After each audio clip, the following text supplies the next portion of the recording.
Week 13 was the most exciting and awesome weekend that I have ever witnessed as a Michigan fan. Beating Ohio State and also watching Oklahoma State beat Oklahoma and Auburn nearly pull off the upset against Alabama. This week was full of so much chaos. It was hectic. And today I'm going to report on it from a Big Ten standpoint. And I'm going to be previewing Iowa versus Michigan tomorrow. So if you want to check that out, hit the notification bell if you have not already so you can be notified when that is posted. And if you're new here, give us a like, hit that subscribe button, share this channel around, and comment your thoughts on Big Ten football or college football of any kind below, and we can have a discussion and talk about it, which is something that I always love to do with people in the comment sections if I have time.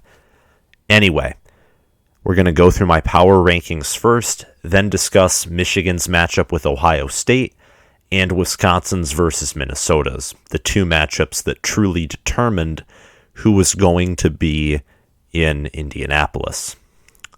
Let's get to it. First of all, these are my final Big Ten power rankings. I might consider doing another one after the bowl season.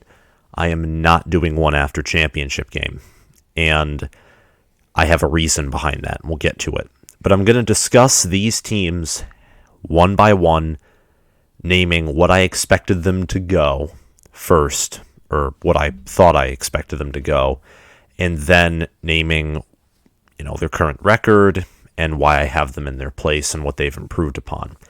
So Michigan at number 1. Michigan, I expected them to go 8-4, maybe 9-3. They're 11-1. They have a spot in Indy. They've exceeded all of my expectations, except for I had them beating Michigan State, despite losing 4 other games. Couldn't have been more incorrect. They lose to Michigan State, and that is their only loss. So, congratulations. I'm glad it's my own team who's representing the East Division and beat Ohio State. It's amazing. This team is good at everything and is elite when it comes to the offensive line position and the defensive end edge rusher position. It's amazing. This team, if they focus and don't overlook Iowa, and I don't think they will, can go on and reach the college football playoff and possibly reach the national title game. We'll see. But first and foremost, they have to take care of business with Iowa. Iowa and them are the only teams that have business left to take care of. The rest get to sit at home and think about the possible bowls, recruit, think about next season even. Ohio State at 2. Ohio State, I expected them to go 11-1. They went 10-2. They lost to Oregon and lost to Michigan, who are currently both, top 10 teams. It's exactly what they are. Ohio State, to me, is a team that I expected them to be right about where they are now, except for the fact that I expected the Big Ten as a whole, especially the East Division, to be worse than it is. I didn't expect Michigan State to be great, and I didn't expect Michigan to be, at the current moment, a near elite team, or an elite team. Did not expect that to be the case. Didn't at all.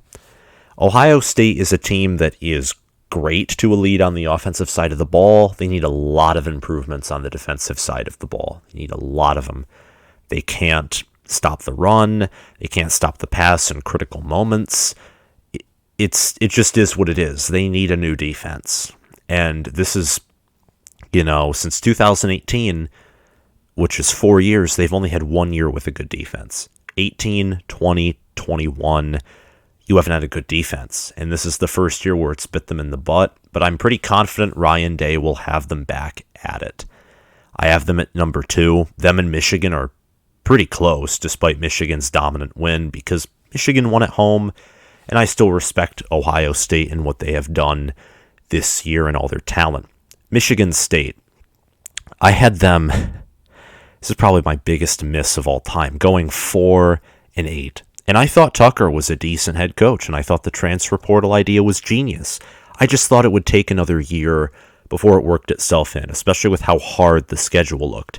Turns out Miami isn't as good as I thought they were. Nebraska is, On the field, they're better than I thought, but they're worse in game. And that gave Michigan State automatic 2 wins. They're better than Rutgers. They're better than Maryland, etc. It is what it is, to be honest. And Mel Tucker's done an awesome job. Michigan State's awful at pass defense, one of the worst in the country. Their O-line is questionable, but they're building something. With the few talent that they have outside of some of their transfer portal talent, which is insane, shows good coaching, they're building something. And let me tell you something. I, as a Michigan fan, I like it this way. It pushes us to be better.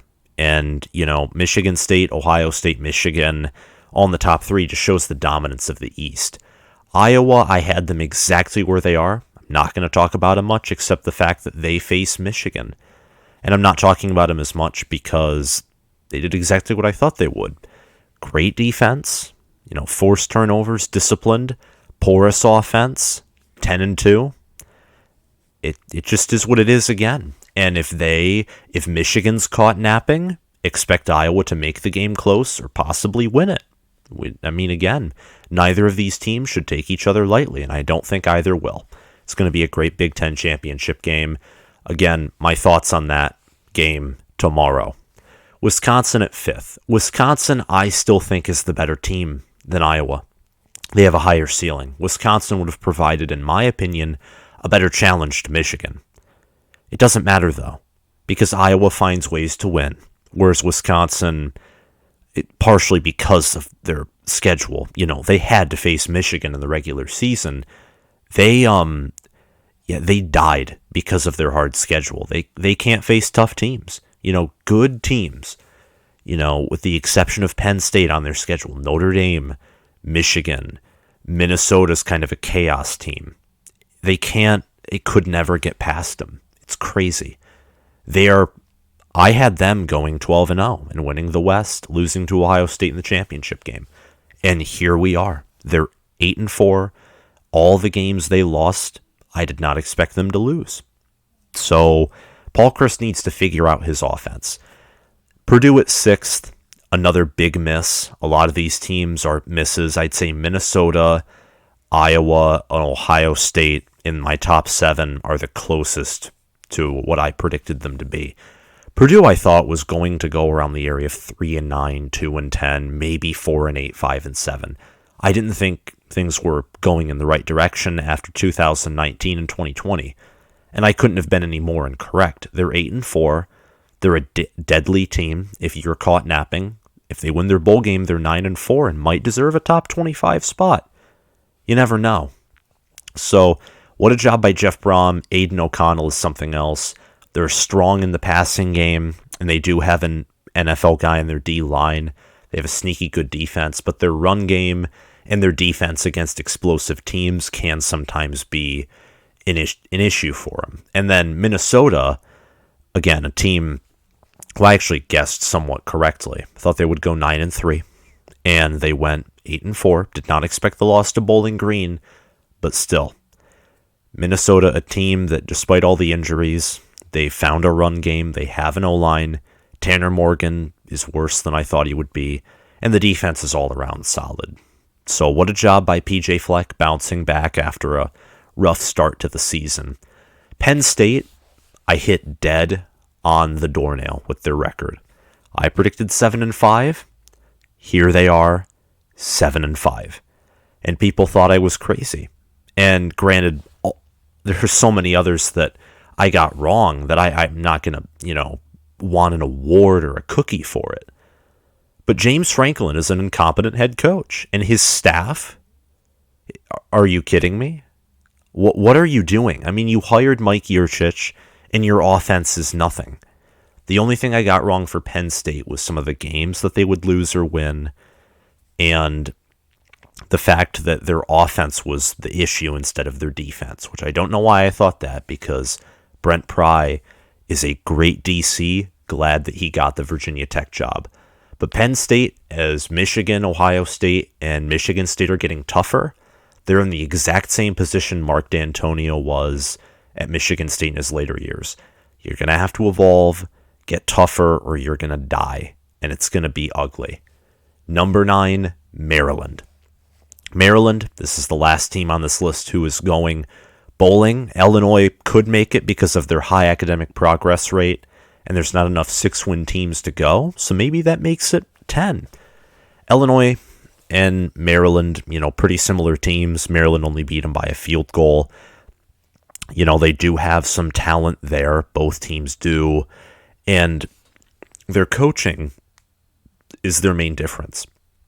Maryland, you have a lot of talent. You have Talia Tagovailoa, and there's so many penalties and just lack of discipline. And Illinois is this team with less talent and Brett Bielema and a completely new staff, and they're 5-7. Both programs, though, if they take advantage of their opportunities, do actually have moderately bright futures ahead of them.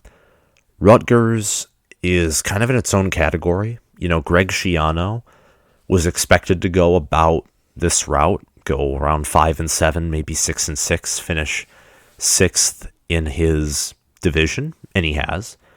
But the way it started was good, and then it all fell apart. Rutgers is a team who is disciplined, but they have so many talent deficiencies. They just need to recruit and develop. They'll get better. Nebraska at 12th. I had them around 10th or 9th for a while. I dropped them because the way they lost to Iowa. By the way, keep missing this. I had Maryland at 6-6. Illinois, I had them at 4-8. And Rutgers, I actually did have at 5-7. Nebraska, I had at 6-6. And the way they played is better than I thought they would. A more explosive offense than I thought. And a defense that was even better than I thought it would be. Special teams, of course, no one expects your special teams unit to be that bad. But that's beside the point. Despite impressing me on the field, in terms of statistics and plays, their record is atrocious. 3-9, and the worst Big Ten Conference record under Scott Frost. And yes, part of it is the schedule, but a large part of it is the coaching and the coaching staff. That's why he fired a large part of his staff. Nebraska here, they just need to get some things right. And then finally, before we move on to our other games, Northwestern in Indiana. Northwestern, I had them going 6-6.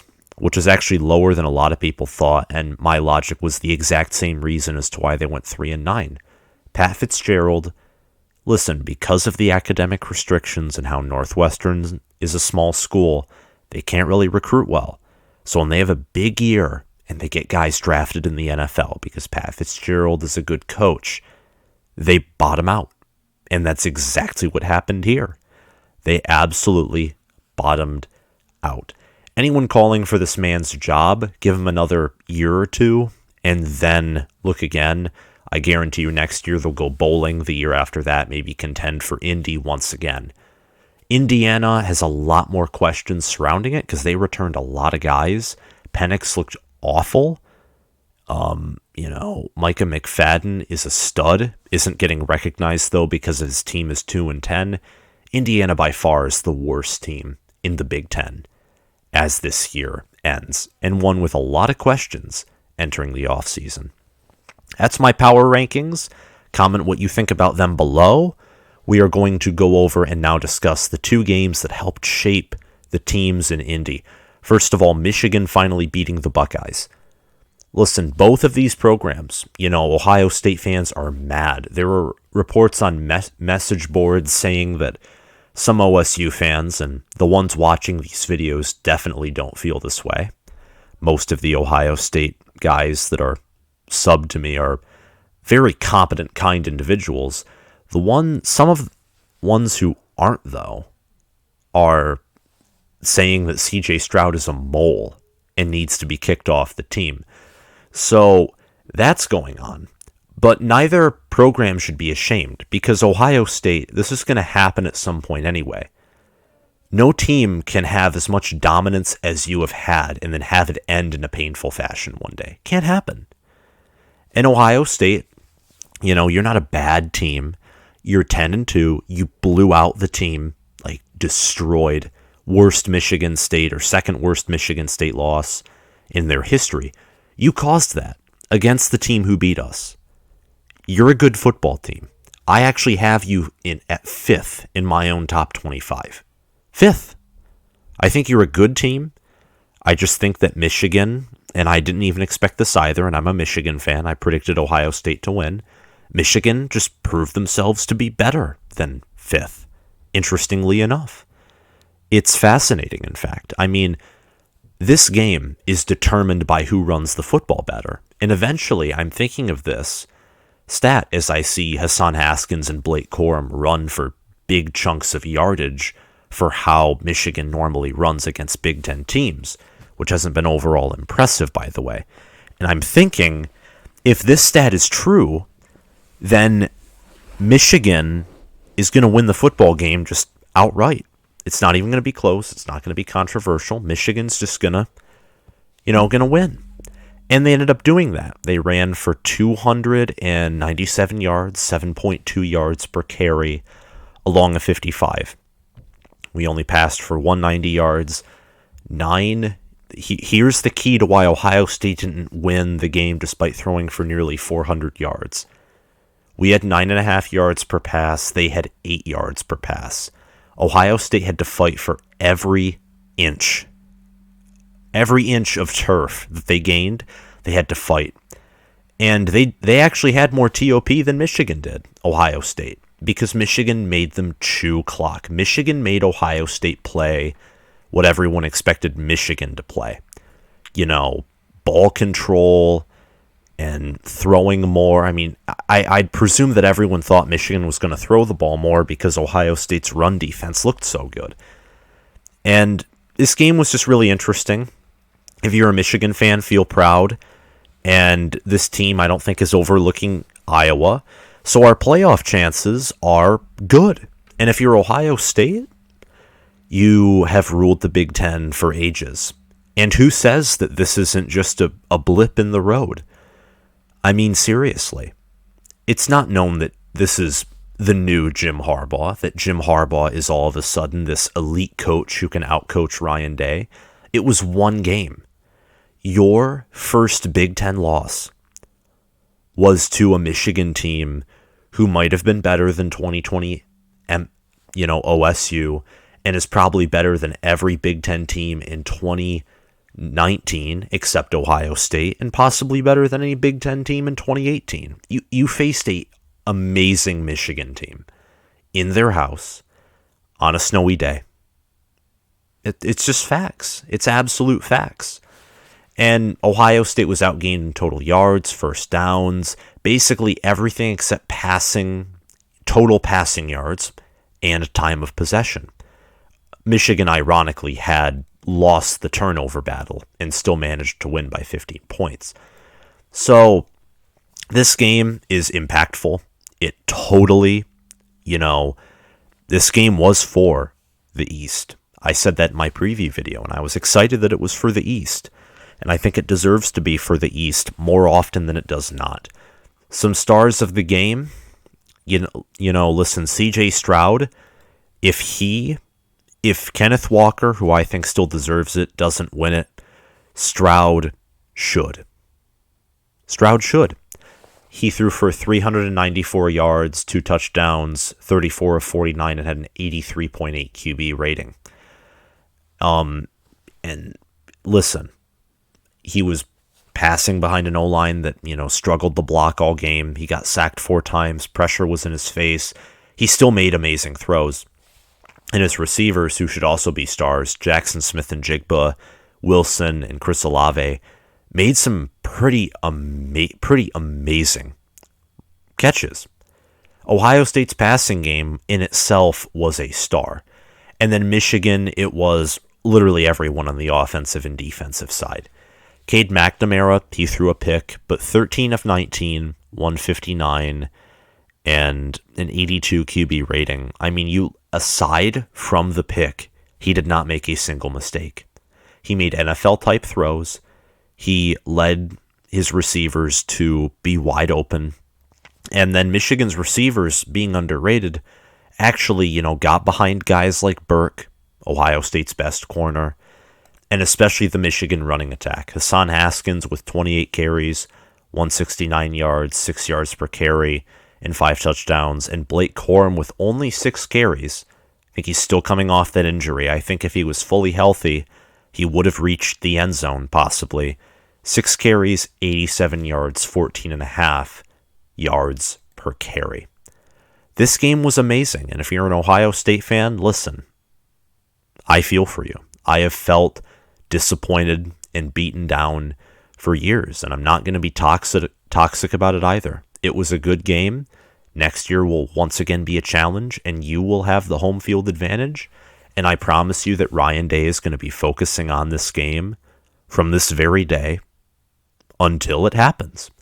And that's all I have to say right here about this game in particular. And now we move on to this monstrosity. Wisconsin's Stone Age offense, once again, just strikes. It is the ultimate elephant in the room that I feel like no one is talking about. Wisconsin came in to, TCF Bank Stadium. They put up 233 total yards. They had 1 turnover. Their only touchdown was an interception return. Their only sole touchdown was that is not even Wisconsin level bad.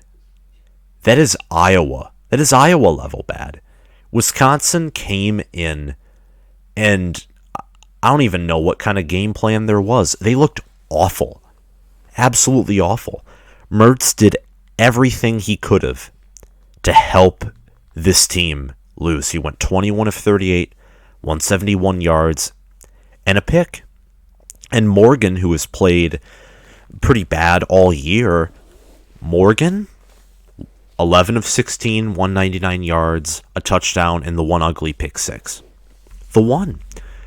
Minnesota, they ran better. Their main running back ran better than Wisconsin's did. Kai Thomas, 18 of 55, 3 yards per carry and a touchdown, ran better than Braylon Allen, who was held to 2.8 yards per carry. And, Wisconsin just, you look at the team stats and you look at how the total plays and everything, just Wisconsin outmatching them in total plays, 4th downs needed, 3rd downs needed, and Wisconsin being worse at basically everything. It's horrible. And Wisconsin has a good defense, and this good defense has been wasted by offensive inefficiency. And this is what we saw from day one against Penn State. We saw this against Michigan. You saw this against Notre Dame, especially when Notre Dame ran up the score with pick sixes. It's awful. Paul Chryst, again, 2nd year in a row, has commanded one of the worst offenses in the Big Ten. So if you're a Wisconsin fan, or if you're, I don't know what to tell you. This team should, it shouldn't have shown itself in Indy. It shouldn't have even shown itself Saturday afternoon. It shouldn't have. How can you walk into Wisconsin's showing was worse than Ohio State's. They walked in to Minnesota and did nothing. Ohio State at least fought.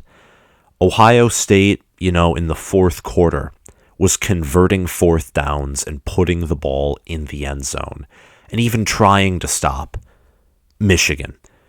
Wisconsin could not even drive down the field when they needed to. And you know what's even funnier? 4th and 1, you're about to punt the ball away, and only after the false start do you decide, there's only 3 minutes left, we have to go for it. And then you, luckily, of course, convert it with a Graham Mertz pass. So that's that. What an awful game. And this is the game that allowed Iowa to enter, the Big Ten championship game. If Wisconsin won this, then Iowa's 10-win season would be good for Iowa. It would not be good for the West, because Wisconsin would have been 9-3 entering Indy. And I actually have a question for you guys. Who do you think would have matched with, would have matched with Michigan better? Wisconsin or Iowa? Tell me below. Tell me in the comments below. And that's going to be the last thing I am going to say for today. Again, if you like this video, remember to like, subscribe, hit that notification bell, and tell me down in the comments below what you thought. What did you think about week 13? And what did you think about Ohio State and Michigan's, amazing battle? Because, for 3 quarters outside of the third quarter, it was a battle. And in the fourth quarter, too, you didn't know if Michigan was going to let the game go away or if they were going to open the can of worms. You just didn't know. It ended up being a 28 total points in the fourth quarter, back and forth. It was, fascinating, and my heart was beating so fast. But anyway, I'm going to let you guys go. Thank you all for watching, and I'll see you guys around.